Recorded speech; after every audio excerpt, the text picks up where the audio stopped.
유인태 전 의원 나오셨습니다. 어서 오십시오. 예, 안녕하세요.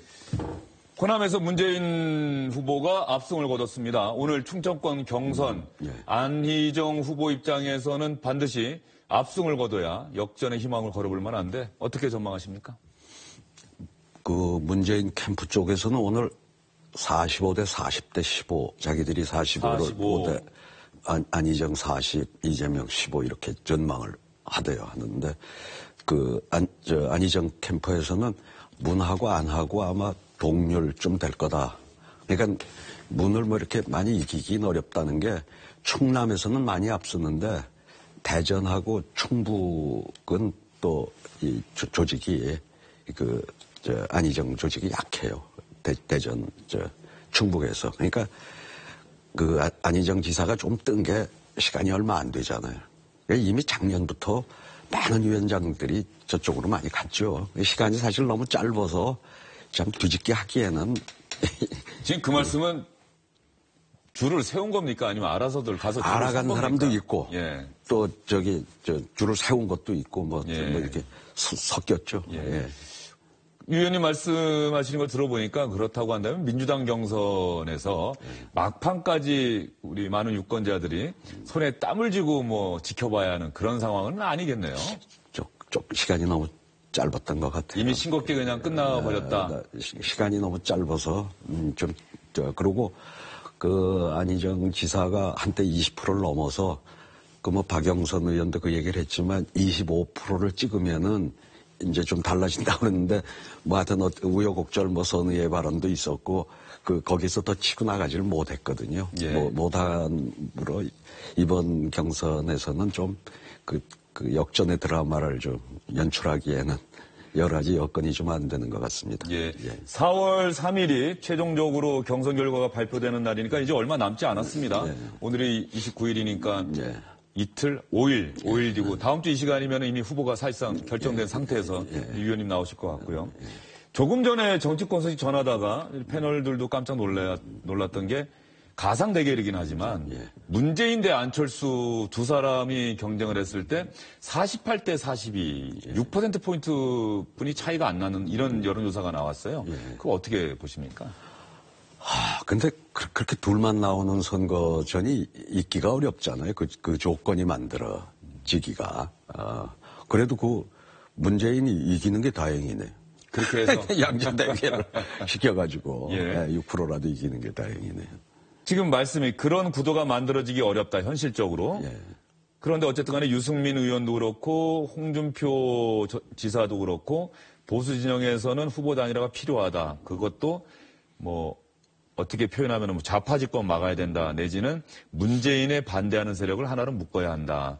그래서 자유한국당과 바른정당 여기에 중도 노선을 상당히 지향하고 있는 국민의당이 합쳐진다면 저런 대결 구도도 가능하지 않겠느냐는 논의들은 지금 이루어지고 있는 것 아니겠습니까? 말로야 김종인 대표도 말하자면 거기에 자기가 후보가 되고 싶은 거고 안철수 지금 후보도 자기가 그게 되고 싶은 거고 한데 그 딜레마가 자유한국당까지 안철수 후보를 민다 그러면 그 당의 의원들이 거기 붙어 있기가 어려울 거고 그리고 한번 보십시오. 2002년도에 이회창 대세론에서 그것도 사실 그 명분 있는 단일화는 아니었지만 노무현 정몽준의 단일화가 이루어진 건요. 노무현 후보가 한 10% 이상 져 있는 상태에서 여론조사 단일화를 받아들인 거는 아이고 내가 안 되고 정몽준 되는 게 그래도 이해창 되는 것보다 낫다고 하는 자기 희생의 결단이 있었기 때문에 극적으로 여론조사 단일화를 수용해서 된 거 아니겠습니까? 근데 예를 들어 단일화를 서로 한다고 했을 때 지지율이 약한 사람이 그럼 여론조사 말고 다른 단일화 방법이 있겠어요? 그럼 그거 갖다가 후보 너 양보하라는 소리인데 그게 그렇게 간단하게 될 문제가 아니라고요. 유 의원께서 지적하신 부분이 중요한 부분인 것 같아요. 후보 단일화를 이야기는 하지만 그 이야기하는 사람들의 생각은 내가 그 단일 후보가 돼야 한다는 생각에서 얘기하기 때문에 후보 단일화가 실제로 이루어지기는 정말로 어려운 일이다. 어렵죠. 그런 측면에서요. 오늘 비문연대를 추진하고 있는 김종인 의원, 정운찬 전 총리, 여기에 홍석현 전 중앙일보 회장도 같이 만났다고 하는데 같이 만나서 어떤 얘기를 했는지 정운찬 전 총리가 기자들에게 했던 얘기 한번 들어보시고 또 한번 이야기를 이어가도록 하죠. 정 대표가 출마하신다 이런 말씀이세요? 그런 구체적인 얘기는 안 했어요. 하게 된다면 좀 같이 힘을 모으실 아니, 출마 같은 얘기 안 했어요. 오늘은 좀 어떤 말씀 하셨는지 자꾸 말씀드리잖아요. 우리나라 일하가서 안 돼요. 그래서 어떻게 잘 만들기 위해서는 주도가 시험이 어떻게 됐으면 좋겠다. 이해하는 것이 아주 구체적인 얘기를 한다는데 정치지형은 좀 어떻게 가야 될까요? 상합적 통합을 해야 되는데 통합정부, 공동정부, 화합정부 오늘은 홍석현 회장님이 처음 같이 일을 하신 거죠? 세 분이서. 네, 그렇습니다. 같이 힘을 하신다는 거죠?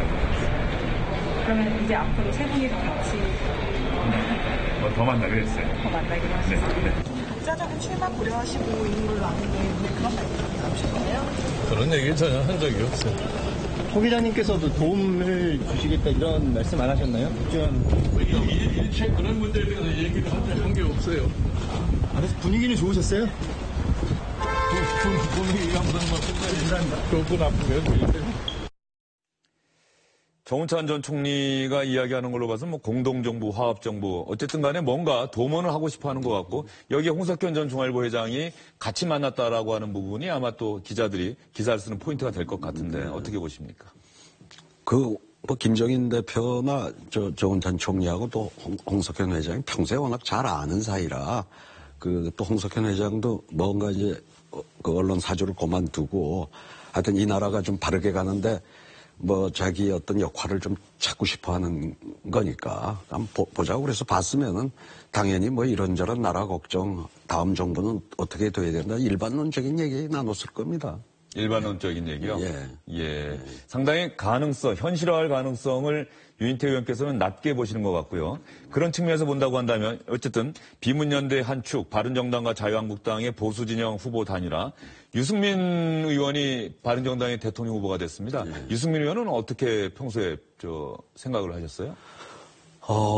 그러니까 전 전에도 말씀드렸다시피 어쨌든 저게 사실 보수의 참 모습이죠. 보수가 저래이죠. 근데 우리는 뭐 워낙 극우가 이 주류를 이루는 이 정치 지형이 돼가지고 그래서 지금 유승민 후보, 남경필 후보 좀 이런 분들이 사실 우리의 보수를 대표해야 우리 정치가 정말 좀 더 화합으로 협치로 가는 기반이 만들어진다고 생각을 합니다. 예. 자유한국당 4명 후보들 상당히 신경전도 벌이고 있는데 30일이면 자유한국당 후보도 결정이 되는데 홍준표 지사가 여론조사나 이런 걸 보면 앞서간다는 평가를 받고 있는데 조금 입이 거칠다. 너무 거침없이 얘기한다는 평가가 있는데 그 부분에 대해서는 또 어떻게 생각하십니까? 그 친구 원래 좀 입이 걸죠. 그런데 박을 놓고 한 10몇 가지 무슨 방 그동안 쭉 됐는데 무죄 선고 나던 날 갑자기 양박이라고 그래서 그건 처음 듣는 소리라 뭔가 그랬더니 그게 양아치 처음에 친박 비박인 줄 알았죠. 예. 글쎄요. 그랬더니 그게 양아치 친박이라고 그러는데 저는 그 양아치란 표현에 대해서 상당히 친근감을 느끼거든요. 난 홍준표나 저나 다 우리 양아치과라고 이제 흔히 하는데 그게 왜 그러냐면 여담입니다만 제가 인간적으로 참 좋아하는 정치인이 김상현 의원. 예, 훈홍. 네, 훈홍. 예. 훈홍이 아는 사람들 한 50명이 이제 자기가 아는 김상현이라는 글을 짤막짤막하게 쓴 게 있는데 황석영 소설가가 쓴 거 보면 처음에 인사를 했더니 김상현 의원이 황석영 보고 우리 종씨 아니야 이러더래요. 그래서 웬 황씨하고 김씨가 종씨라고 했더니 우리 둘 다 양씨 아니야. 다 양아치과라는 거라. 그래서 사실 정치판에서 보면 좀 인간적인 사람 술도 잘 먹고 털털한 사람이 양아치과라고 그러고 이 내숭과가 더 못 써요. 내숭과가 더 못 쓴다? 한참 하면서 뒤로 호박씩 가는 사람들이 이 또 많은 동네가 이 판 아닙니까? 그래 근데 양아치 친박이라고 하길래 양아치가 괜찮은 사람들인데 양아치가 전 뭐 그 여담입니다. 예. 지난 월요일 SBS에 와서 열었던 토론회에서는 그런 얘기 하더라고요. 골박이라고. 그래서 김진태 의원이 무슨 소리냐 그랬더니 골수 침박이라고. 그 말도 그 전부터 있던 말이죠. 골박은. 양박이 이번에 처음 나온 말이죠. 예. 홍준표, 유승민, 이렇게 또 얘기하면 다른 후보들 아직 경선 진행 중이니까 바른정당과 자유한국당의 후보 단일화 혹은 연대, 통합 가능성 어떻게 보십니까? 대선 전. 보십시오. 유승민 후보 어제 되고 나서도 뭐 기자간담회 하면서 그 소위 말하는 골박이 됐던 뭐 그 사람들을 정리를 해야. 인적 청산을 조건으로 걸었죠? 조건으로 걸었잖아요. 근데 지금 자유한국당에 탄핵을 반대한 사람들이 한 60명, 찬성한 사람이 한 30명, 2대1로 주류는 이 탄핵 반대파들이 주류, 그리고 지금 뭐 오늘도 또 구속 그거 하지 말라고 하는데 서명한 숫자가 뭐 거의 80명 가깝다고 그러잖아요. 그거는 저쪽이 소위 골수 친박이 주도하고 있는 정당인데 그걸 어떻게 정리를 하고 합치겠어요. 그러니까 전 그 전제 조건이 해소가 안 될 거라고 보기 때문에. 유승민 의원이 내걸었던 전제 조건이 해소되기가 어려울 것이다. 그러면 연대나 단일화도 어려울 것이다. 어렵다고 보는 거죠. 조금 전에 또 박근혜 전 대통령 구속 반대하는 서명하는 의원 얘기도 하셨는데 하루 앞으로 다가왔습니다. 대한민국 국민들은 대한민국 전직 대통령이 헌정사상 처음으로 법원에 나가서 영장 실질 심사를 받는 모습을 또 봐야 하는데요. 어떻게 보십니까? 저런 일이 참 없어야 되는데, 근데 참, 지금 박근혜 대통령이 탄핵 이후에라도 조금 어떤 대통령다움, 어떻게 좀 이 국민을 좀 통합시키고 뭐 이런 좀 메시지를 내고 그런 걸 보여주기를 기대를 했는데, 근데 박근혜 대통령 이 시간 현재도 내가 왜 탄핵됐지? 내가 왜 이렇게 재판을 받아야 되지? 그 잘못에 대해서 전혀 인지를 못하는 분 같아서 참 안타깝습니다. 예.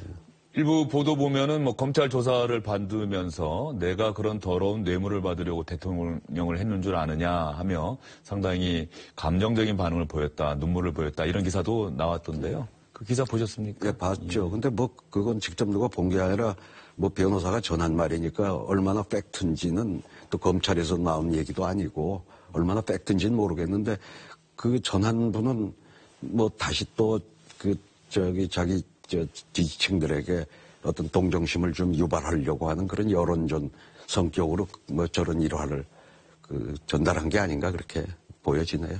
네, 유인태 의원님 이야기는 여기까지 듣겠습니다. 다음 주에 나오실 때는 모든 정당의 후보들이 아마 다 결정이 될 거예요. 유 의원님도 좀 취재 많이 해갖고 오셔서 좀 속 깊은 이야기 좀 들려주십시오.